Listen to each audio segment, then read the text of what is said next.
Here is the wrestling news you don't want to miss. Why would The Rock try to take credit for Drew McIntyre re-signing with WWE, and also his unusual practices? CM Punk's backstage conduct leaked. Drew Gulak's first remarks after WWE exit. Why is WrestleMania 41 booked for Easter weekend? Why would Sheamus post a controversial tweet comparing Gunther to Hitler? And you don't want to miss the reason behind Cody Rhodes' real-life hatred for RTruth. Let's start with the great one.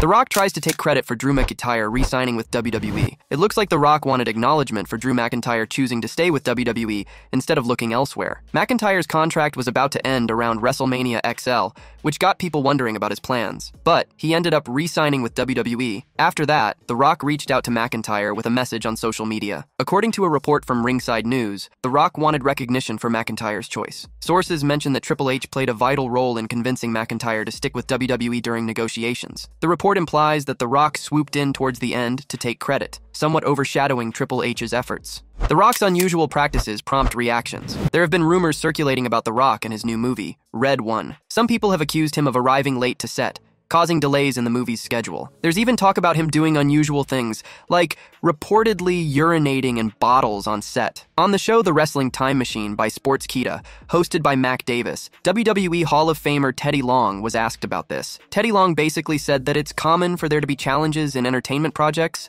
and that The Rock wasn't difficult to work with at all. No, not at all. Well, I mean, I guess when you can get $23 million a picture, you can be difficult. Bill Apter, a veteran journalist, also commented on the situation. He suggested that these issues could potentially enhance The Rock's portrayal of a villainous character on screen. It's always the thing in Hollywood to say, whether you write something good about me or bad about me, spell my name right. This kind of negative publicity, especially if he comes back as a heel, which he will, just enhances this. And peeing in that bottle, I don't have to tell you how many wrestlers have done that. Sami Zayn's real issues with his wife appearing on WWE TV. At a major event called the Show of Shows, something surprising occurred. Sami Zayn defeated Gunther to end his lengthy reign as champion after 666 days. During the match, Gunther became overconfident and taunted Zayn's wife, who was in the audience. Zayn capitalized on this distraction and secured the victory with a move called the Hell of a Kick. This wasn't the first time Zayn's wife was spotted in the crowd. Last month, after Zayn defended his title against Chad Gable, she was also present. However, following that match, Gable, who was previously a good guy,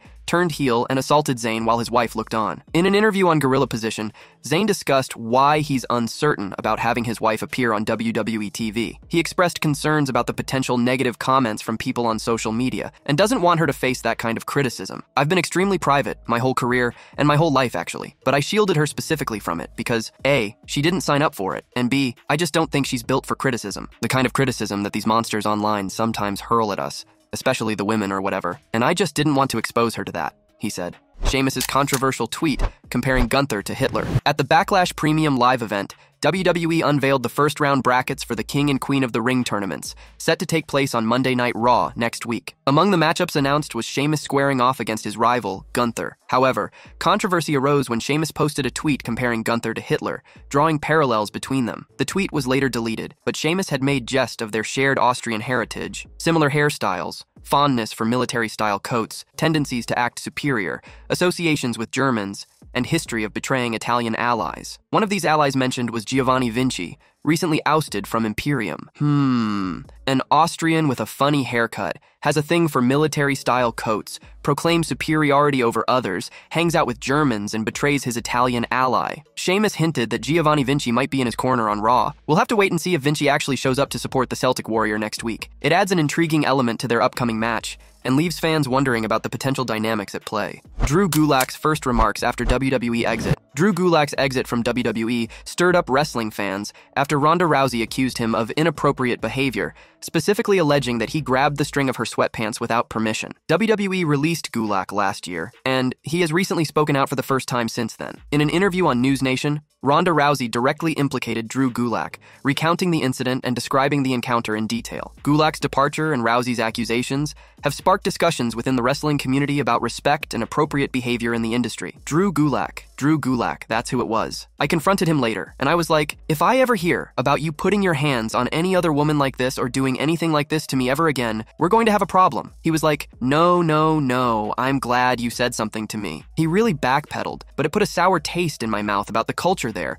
and what's considered acceptable on how to touch and treat the women in the hallways. and anywhere. Drew Gulak's departure from WWE initially made headlines as part of the recent NXT talent cuts. However, Triple H clarified that it wasn't a release. Instead, Gulak's contract was not being renewed, resulting in his exit from the company. Following his departure, Gulak took to his Instagram story to share a video showcasing his Catchpoint Wrestling School, where he collaborates with Wheeler Yuta and Tracy Williams. This marked his first remarks following his release from WWE, indicating his focus on continuing his wrestling journey outside of the company. Hello, pro wrestler, step up your game. Drew Gulak was also accused of deliberately injuring other pro wrestlers in WWE. It remains to be seen what's next in store for Drew Gulak, as height just be blackballed by the industry. CM Punk's backstage conduct revealed. Shane Helms, a WWE producer, recently shared insights on CM Punk's backstage behavior since his comeback. When asked which WWE return shocked him more between CM Punk's and Cody Rhodes, Helms didn't hesitate to choose CM Punk's return as the bigger surprise. He also praised Punk, mentioning that he hasn't heard anything negative about Punk since his return last year. This sheds a positive light on Punk's conduct backstage, indicating a smooth transition back into the WWE environment. Punk was definitely the bigger shock for sure. I didn't think he was ever going to come back just because of the bad blood with past administrations and some of the stuff that was said online while he was gone. You also have to realize that we all say stupid stuff and get some anger. Maybe we were feeling that way at that time. There is definitely stuff I have said in the past and people are like, did you mean it? It seems there's been a positive shift in how CM Punk's behavior backstage is perceived. Shane Helms mentioned that he didn't encounter any issues with Punk personally, and since his return, Punk has been enjoyable to work with according to Helms. Punk's admission of feeling overwhelmed by the fan reaction at Survivor Series further humanizes him, showing the emotional impact of his return. Regarding Punk's return to in-ring action, it might still be a while as he recovers from a triceps injury. Despite the wait, fans are eagerly anticipating his comeback and are excited to see when he'll make his return to the wrestling ring. Why is WrestleMania 41 booked for Easter weekend? WWE's choice to host WrestleMania 41 in Las Vegas during Easter weekend seems to be a strategic move to bolster tourism in the city during a typically slower period. Las Vegas was keen on hosting WrestleMania during a time with fewer tourists to draw a larger crowd and boost tourism figures. Additionally, WWE aimed to steer clear of clashes with other significant events, like the Final Four, which influenced the decision to schedule WrestleMania for late April rather than earlier in the month. This decision reflects a thoughtful approach to maximizing attendance and minimizing competition, ensuring a successful event for both WWE and Las Vegas. Indeed, WWE's decision to schedule WrestleMania 41 in Las Vegas during Easter weekend appears to strike a balance between maximizing attendance and stimulating tourism during a slower period for the city. While initially raising questions among fans, this move seems calculated to capitalize on Las Vegas's interest in hosting the event. Overall, WWE's decision aligns with both the company's goal of hosting successful events and Las Vegas's aim to attract visitors during quieter times. It will be intriguing to see the impact of this decision on attendance and tourism in Las Vegas during that weekend, highlighting the synergy between sports entertainment and tourism industries.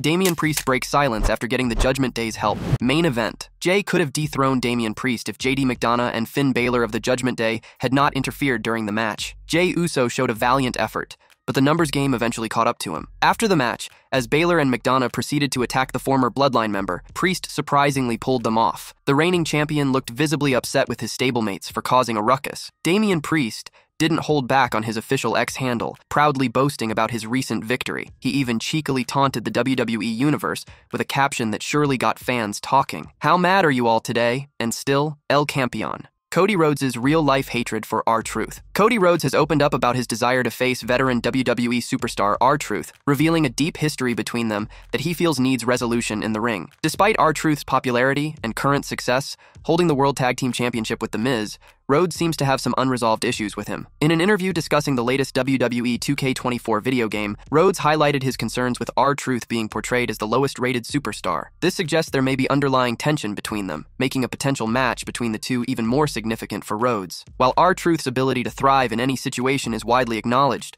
Rhodes' desire to face him suggests there's more to their dynamic than meets the eye. Fans will undoubtedly be eager to see how this storyline unfolds, and whether Rhodes can finally achieve closure in the ring against RTruth. Lowest rated superstar in WWE 2K24, RTruth. Cody Rhodes said. I think Stardust lost 42 different times to RTruth. Sometimes the matches were less than 2 minutes. So when people say finishing the story, part of finishing that story is beating RTruth. Right now, I can't touch him. Everyone loves RTruth. He's the man, and I have to be, oh great, RTruth. But if you see RTruth come in the Rumble and me just double leg him and take him down, you'll know why. Deep history. Cody Rhodes' current reign as the undisputed WWE champion is a significant milestone in his illustrious career. It's his first time holding this prestigious title, marking a fairy tale ending to his 17-year journey to the top of the wrestling world. However, it seems like this victory is just the beginning of what promises to be an even more remarkable chapter in his career.